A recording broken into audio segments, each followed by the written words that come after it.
واقعہ آزمائش، اس موضوع پر قاری رضا الرحمن بیان فرما رہے ہیں۔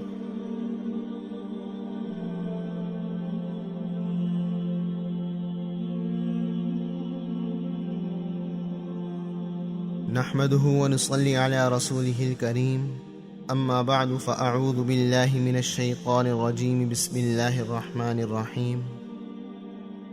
محترم سامعین، السلام علیکم ورحمۃ اللہ وبرکاتہ۔ سن 6 ہجری میں غزوہ بنی مستلق کا واقعہ پیش آیا، جس میں سیدنا صدیق اکبر رضی اللہ تعالی عنہ حضور علیہ الصلاۃ والسلام کے ہم سفر تھے۔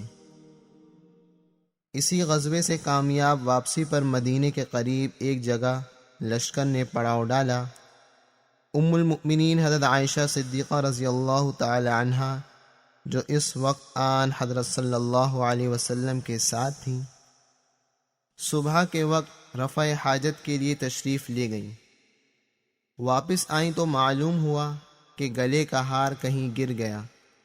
تلاش کرنے کے لیے پھر اسی طرف چلیں۔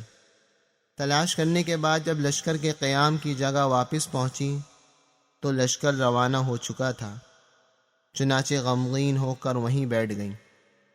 اتفاقاً حضرت صفوان رضی اللہ تعالیٰ عنہ، جو نہایت ضعیف اور بوڑھے آدمی تھے اور عموماً لشکر جانے کے بعد قیام گاہ کا جائزہ لے کر روانہ ہوتے تھے، انہوں نے ام المؤمنین حضرت عائشہ رضی اللہ تعالیٰ عنہا کو بیٹھے ہوئے دیکھا تو اپنے اونٹ پر بٹھا کر مدینہ تشریف لے آئے۔ منافقین کی جماعت نے اس واقعہ کو نہایت مکروہ صورت میں مشہور کر دیا۔ چند مسلمان بھی منافقین کی ان باتوں میں آ گئے۔ ان میں حضرت ابو بکر رضی اللہ تعالی عنہ کا ایک عزیز مصطح بن اساسہ رضی اللہ تعالی عنہ بھی تھے، جس کی کفالت سیدنا صدیق اکبر رضی اللہ تعالی عنہ ہی کرتے تھے۔ لیکن عزت اور آبرو انسان کو دنیا میں سب سے زیادہ عزیز ہوتی ہے۔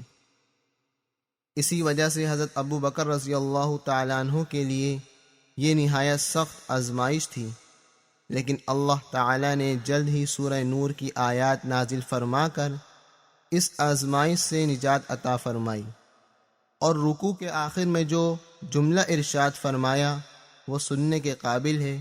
ارشاد باری ہے، سبحانک ھذا بہتان عظیم، سورۃ النور آیت نمبر 16۔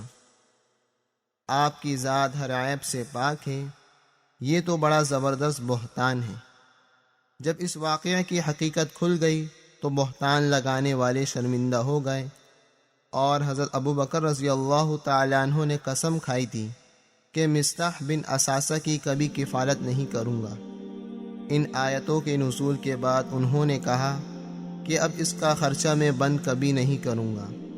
میرے دوستو، یہ ہے دین سے سچی محبت اور دین پر عمل کرنے کا جذبہ، کہ اپنی غلطی کو اور اپنی کوتاہی کو فوراً مان لینا، اور جو حکم آئے اس پر فوراً نیت اور عمل کرنا۔ اللہ تعالیٰ سے دعا ہے کہ اللہ تعالیٰ ہمیں بھی یہی جذبہ اور شوق نصیب فرمائے۔ وآخر دعوانا ان الحمد للہ رب العالمین۔